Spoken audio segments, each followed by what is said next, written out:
Get ready to uncover how schools manipulate students' thoughts, stifle their potential, and how politicians steal money in the future of America from kids. Welcome to the JB Sills Show. Oh, I gotta tell you, this is very weird. I'm talking to myself today. Producer Brooke is, well, she tripped on a curb and sprained her ankle, so she's not here right now.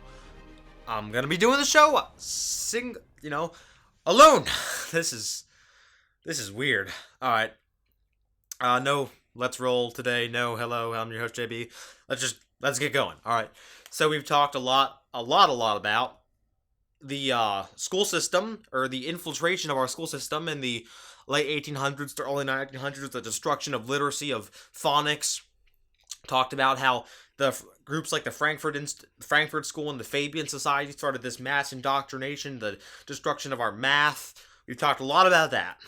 So I figured it was high time we move on a little bit to about the late 1960s, early 1970s.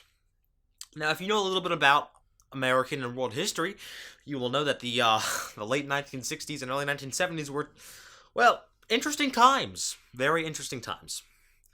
So, along with many social changes during this decade or so of the later 1960s and earlier 1970s, with all the social changes came changes in the way teachers, teach. And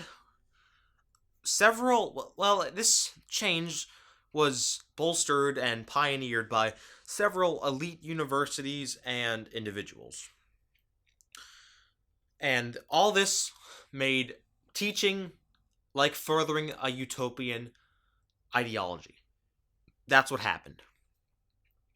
Teachers went even more so from teaching kids to think for themselves, to be individuals, to be free thinkers, really, to just you will become part of the collective. You will further our aim to get a utopia. That was what they wanted. So let's look at some of these interesting, some books or reports. So there's two I want to look at today.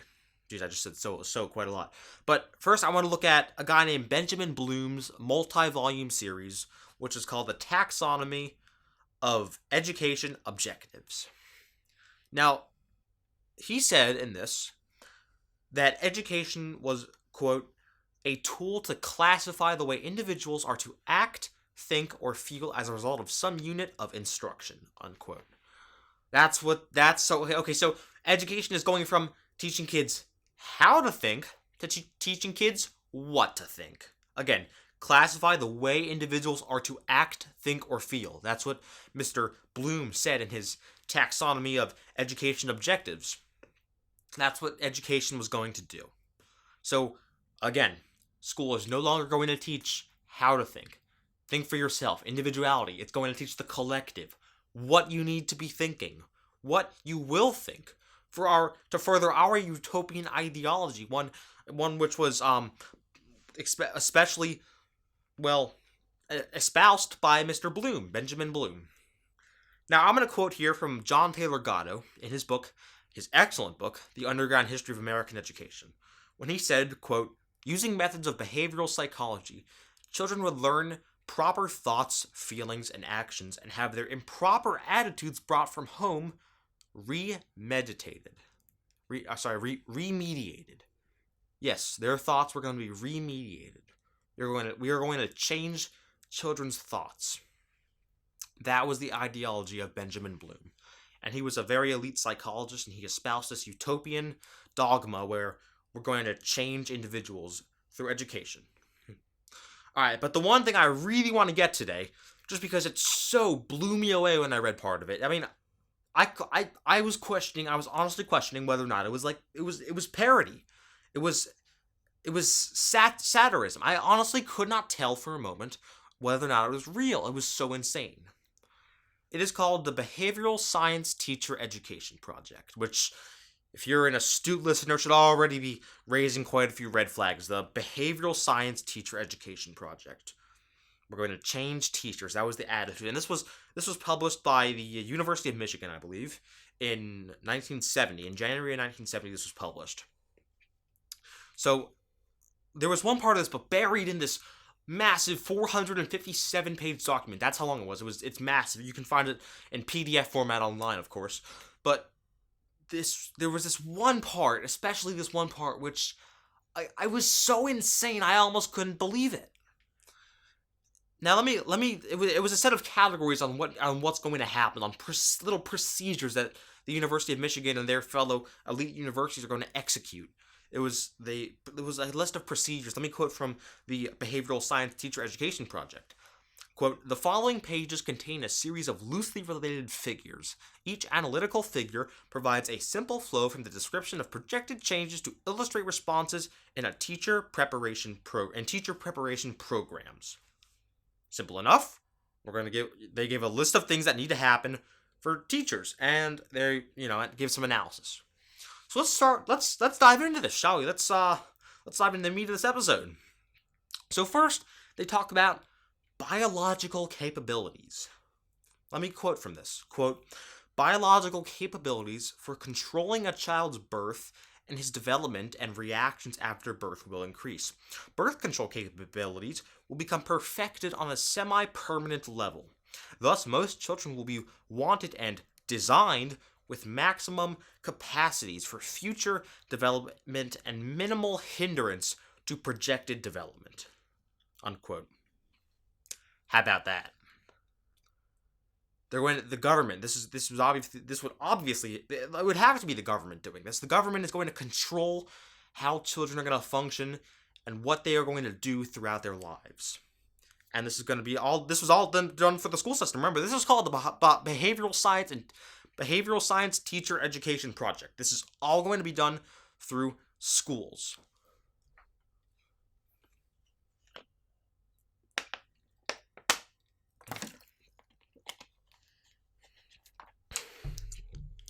Children's innate biology was going to be altered to serve the state. Next thing is shifting social values. Next category here. Quote, "Cohesive, stable value, which led to predictable selection of courses of action from among many alternatives, will become rare. Pragmatic values, those that help to make decisions which work, will prevail. Pragmatism is, in turn, a key function of values. Therefore, society will be divided and in conflict. Mass media will be used systematically to prevent societal disintegration." Unquote. Mass media will be used systematically to prevent societal disintegration. Reading that again. That is the purpose of our mass media as espoused by the University of Michigan. So they're going to change the social values, and we're going to stop letting children choose their own courses. Let's move on to one more little tidbit here. A controlling elite. Quote, "A small elite will carry society's burdens. The resulting impersonal manipulation of most people's lifestyles will be softened by provisions for pleasure-seeking and guaranteed physical necessities. Participatory democracy in the American ideal mold will mainly disappear. The worth and dignity of individuals will be endangered on every hand. Only exceptional individuals will be able to maintain a sense of worth and dignity." Unquote. What the heck? This was literally espoused by the University of Chicago, and this came with a wave of many others. I'm just picking out a couple here. This came with a wave of many others in the 60s and 70s. A controlling elite. That is our school system. Don't you understand? You have to understand this. That is our school system. Our school system exists to divide people into an underclass and an elite. Just like what John Calvin said in the 1500s in his book Institutes on the Christian Religion, where there's the elect and there's the reprobate. That's what our school system is embodying. Oh my goodness.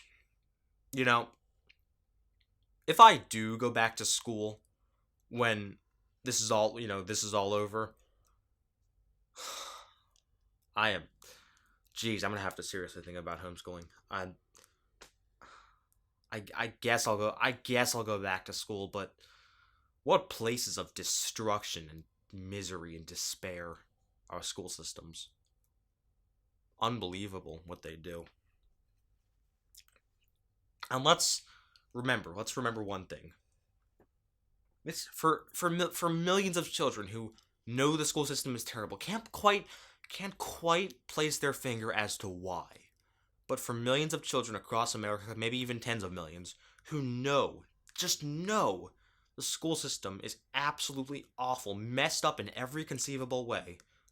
To them, this isn't about Horace Mann, Johann Fichte, John Calvin. This isn't about John Dewey, the Fabian Society, the Frankfurt School. This isn't about Wilhelm Wundt. This isn't about the University of Michigan. This is not about Benjamin Bloom. This is about their education. This is about their futures, their lives. And that's what this all comes back to. It all comes back to the students. All these men who designed such an awful, atrocious, detestable system of education, quote-unquote education, who admitted it. You just have nowhere to look. If you know where to look, you will find that they admit that they want to control people, that they want to form a collective, not an individualistic society. They want people to be purely altruistic, not even care about themselves. That is what they want, all these architects, which I just mentioned. And for kids, they know, I've seen it, they know the system is terrible. They know the school system is absolutely atrocious. They don't quite know why. They don't quite know the solution. But they know that it is impairing their a true education, which they deserve. I mean, these kids, they're being destroyed. Their minds are being crushed. Their minds are being bludgeoned, annihilated by these schools, which claim to educate kids, claim to have good teachers. And this has happened to many of my friends. Heck, many of my friends are, by school standards, failures. But honestly, I have more respect for a C student than an A student. And I say that as an A student. I am an A student, and I do that partially just because my credibility can't be challenged for doing a podcast like this. So I can come back by saying I don't just hate the school system for the sake of hating it. I'm an A student. I hate it because it's terrible. I have more respect for C students than A students because I think because A students are people that have allowed themselves to be crushed, annihilated, molded, forced into collectivism by the school system. C students are people who naturally, I think this is just luck. They naturally are disgusted, repulsed by this system. And honestly, long term, C students, I think that just what I've seen, they're going to do better in life. Alright, I don't know that I have anything more to say for this episode. We're getting up there on time, not quite. But my goodness. I'm utterly disgusted by our school system. Again, a small elite will carry society's burdens. Only exceptional individuals will be able to maintain a sense of worth and dignity. That was espoused by a document which founded our modern day schools, our modern day teaching standards. Only exceptional individuals will be able to maintain a sense of worth and dignity. Most students will not. And I think that's where I'm going to end the episode.